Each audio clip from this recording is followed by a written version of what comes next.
ഈശോമിശിഹായിക്ക് സ്തുതിയായിരിക്കട്ടെ. വിശുദ്ധ യോഹന്നാൻ അറിയിച്ച സുവിശേഷം 5-ാം അധ്യായം 40-ാം വാക്യം. നിങ്ങൾക്ക് ജീവൻ ഉണ്ടാകേണ്ടതിന് എന്റെ അടുക്കൽ വരുവാൻ നിങ്ങൾ വിസമ്മതിക്കുന്നു. നിത്യജീവൻ നേടിയെടുക്കണമെങ്കിൽ ദൈവസന്നിധിയിലേക്ക് കടന്നു വരുവാനായിട്ട് നമുക്ക് സാധിക്കണം എന്ന് വചനത്തിലൂടെ ഈശോ നമ്മളെ കൃത്യമായിട്ട് ഓർമ്മിപ്പിക്കുകയാണ്. പക്ഷെ പലപ്പോഴും ഈ നിത്യജീവനേക്കാൾ ഉപരിയായിട്ട് ഈ ഭൂമിയിലെ സുഖവും സന്തോഷവും തേടുന്ന വ്യക്തികളായിട്ടൊന്ന് മാറിയ.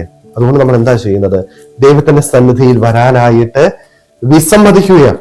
പല തിരക്കുകൾ പറഞ്ഞ്, പല കാര്യങ്ങൾ പറഞ്ഞ് ദൈവസന്നിധിയിൽ നിന്ന് അകന്നിരിക്കുന്ന വ്യക്തികളായിട്ടൊന്ന് മാറുക. പള്ളിയിൽ പോകാനായിട്ടോ പ്രാർത്ഥിക്കാനായിട്ടോ എനിക്ക് സമയമില്ല, കാരണം ഞാൻ തിരക്കാണ്.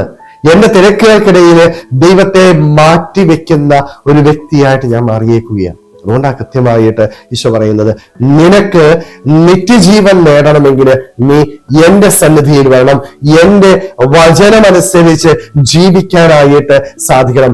എന്റെ സന്നിധിയിൽ വരാതെ, എന്റെ വചനമനുസരിച്ച് ജീവിക്കാതെ നിനക്കൊരിക്കലും നിത്യജീവൻ നേടിയെടുക്കാനായിട്ട് സാധിക്കുകയില്ല. കൃത്യമായിട്ട് എന്റെ ഈശോ എനിക്ക് പറഞ്ഞു തരിക, ഈ ഭൂമിയില് നീ വിശുദ്ധിയോടുകൂടി ജീവിച്ച്, ദൈവത്തോട് ചേർന്ന് ജീവിച്ച്, അവന്റെ വചനം അനുസരിച്ച് ജീവിച്ചാല് ഉറപ്പായിട്ടും നിനക്ക് ലഭിക്കാൻ പോകുന്നത് നിത്യജീവന എന്നും അവന്റെ കൂടെ വസിക്കുവാനായിട്ടുള്ള അനുഗ്രഹം, ഭാഗ്യം നിന്റെ ജീവിതത്തിൽ ലഭിക്കും. സ്നേഹമുള്ളവരെ, ഈ വലിയൊരു ഭാഗ്യം എന്റെ ദൈവം എനിക്ക് നൽകിയിട്ട് ഞാൻ എപ്രകാരമാണ് അതിനോട് പ്രത്യുത്തരിക്കുന്നത്?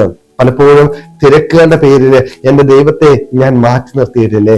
പ്രാർത്ഥിക്കാൻ സമയമില്ലാതെ, പള്ളിയിൽ പോകാൻ സമയമില്ലാതെ, ഈ ലോകത്തിലെ സുഖവും സന്തോഷവും തേടി, സമ്പത്ത് തേടി, സ്ഥാനമാനങ്ങൾ തേടി ഞാൻ ഓടിപ്പോയ നിമിഷങ്ങൾ ഉണ്ടായിട്ടില്ലേ? സ്നേഹമുള്ളവരെ, ഭൗതികമായ നൈമിഷികമായ ഈ സുഖങ്ങളുടെ പിന്നാലെ പോയ നിമിഷങ്ങളെ ഓർത്ത് ദൈവസന്നിധിയിലായിരുന്നു കൊണ്ട് മാപ്പ് ചോദിക്കുവാനായിട്ട്, ഇനി ഒരിക്കലും ദൈവത്തെ മാറ്റിവെച്ചുകൊണ്ട് ഈ ലോകത്തിന്റെ പിന്നാലെ പോകാതിരിക്കുവാനായിട്ട് വിശ്വാസത്തോടെ, സ്നേഹത്തോടെ ദൈവസന്നിധിയിൽ വന്ന് അവന്റെ വചനമനുസരിച്ച് ജീവിച്ച് നിത്യജീവൻ നേടിയെടുക്കാനായിട്ട് നമ്മൾ ഓരോരുത്തർക്കും ആത്മാർത്ഥമായിട്ട് ആഗ്രഹിക്കാൻ ശ്രമിക്കാം. ദൈവം നമ്മളെല്ലാവരെയും സമൃദ്ധമായിട്ട് അനുഗ്രഹിക്കട്ടെ.